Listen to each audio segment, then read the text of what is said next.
So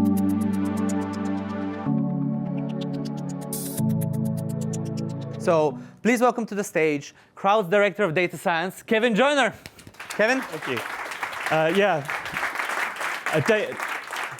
Data science, I wish. It's data strategy, which is entirely different. This is our purpose. Our purpose is not to create granular reports and sophisticated charts. Our purpose is not to implement technology that improves behavioral modeling.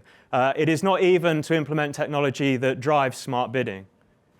The purpose of the analytics practice in an advertiser's business is to cause a positive change. But as Dina was saying, there are lots of different factors that can explain whether or not our work is contributing to business impact.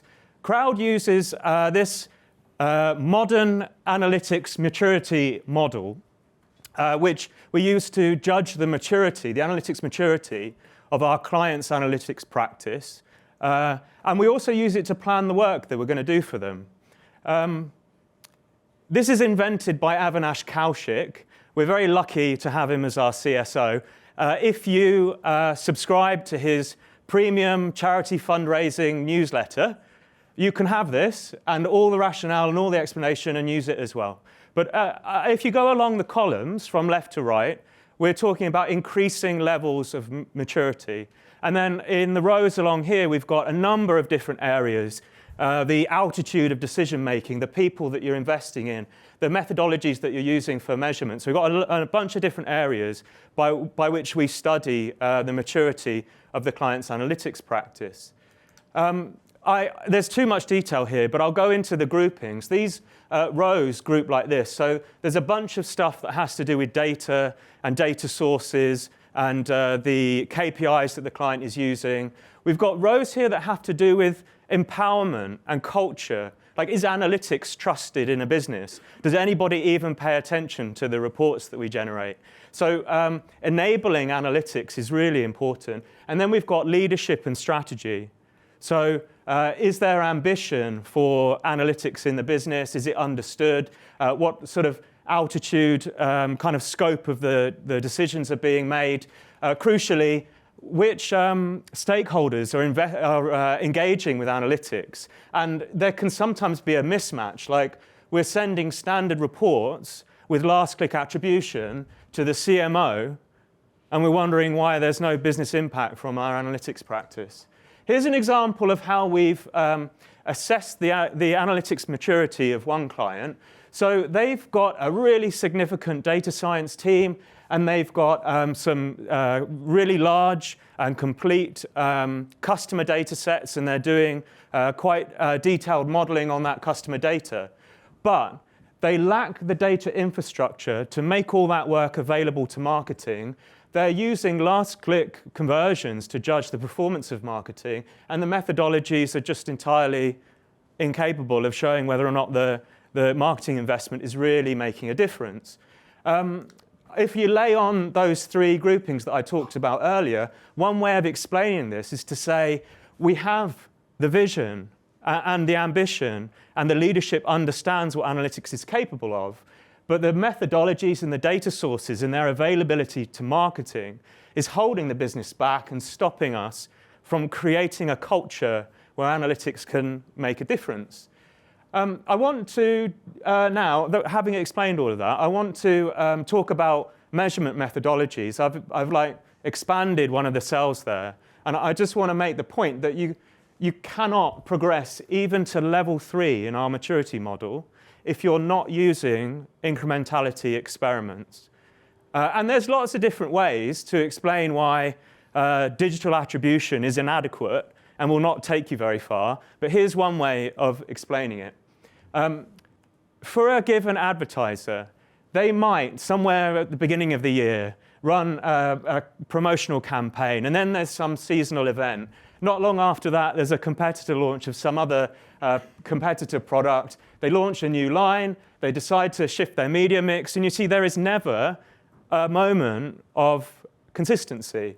Here's an example from a real client. So this is a premium fashion brand and their marketing calendar, And month after month, they're doing something different with their product.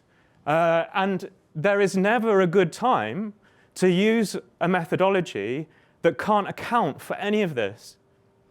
So incrementality methods are the only way for us to legitimately explain what the performance of our marketing has been. As if just in case the point isn't landing. Attribution is incomplete, it's complicated. Imagine you're a CFO. It's incomplete, it's complicated, it's always caveated. It's suitable for tactical decisions, so as the CFO, that's not really my job.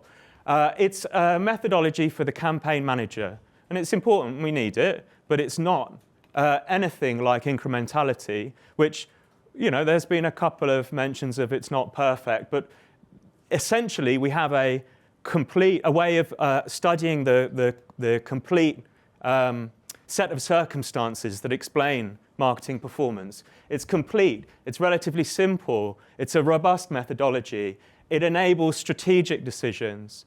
This is the approach that's suitable for the CMO and the CFO. And this is the approach that can enable really high altitude, big scope decision making. I want to return to this diagram, which came up earlier. Rodrigo, isn't it? Yeah. So attribution should be on the slide. It does have a relationship with the other two methods of measurement, and the description of these methods is more or less, the description of the relationships is more or less accurate. But there's something really misleading about this slide. It kind of leads you to understand that attribution is as important as the other methodologies. This triangle should be very small. If you are planning the effort that goes into enabling analytics in a business, the data visualizations, the automation of reports, the designs of scorecards, the conversations that you have with stakeholders, you might as well skip this. Just, you know, use GA4, put it in right, and then just use GA4 and keep it for your tactical decisions and your campaign managers, and focus all your efforts and your work on enabling analytics on these other two areas. So there is never a bad time to start working on incrementality. There's never an excuse to say we don't understand it, let's put that off, let's focus on what we understand, which is DDA out of GA4. There's a lot available to us in incrementality. There is channel silo incrementality. So in Google Ads, we can run split testing that gives us a first read on the incremental difference of a change that we've made in the platform.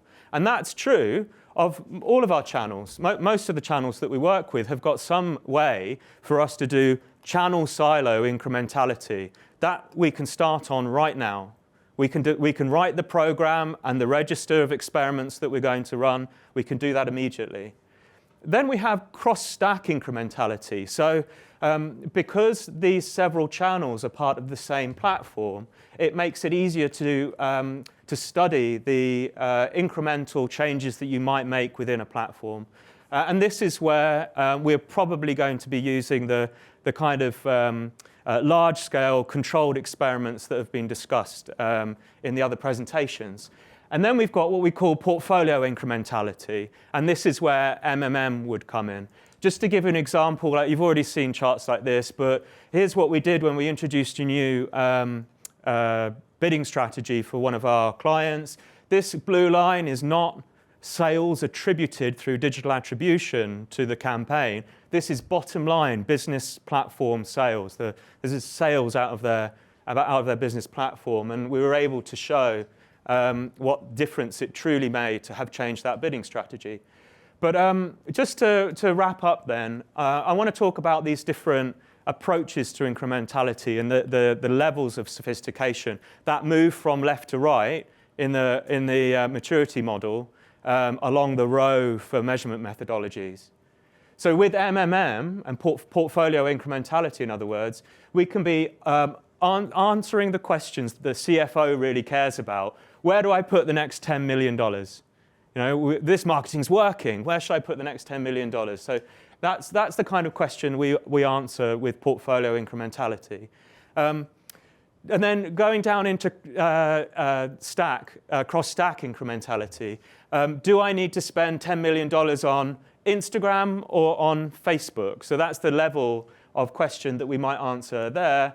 And then we get to, is television driving long-term sales? What happens if I cut all my paid search spend? What happens if I cut my brand spend would be another one. Like, these are simple, everyday questions, like make a difference to the CMO and certainly the marketing directors. But we can't even answer these simple questions with digital attribution. So if it's that easy to answer these really valuable questions, then we should start now. Thank you very much.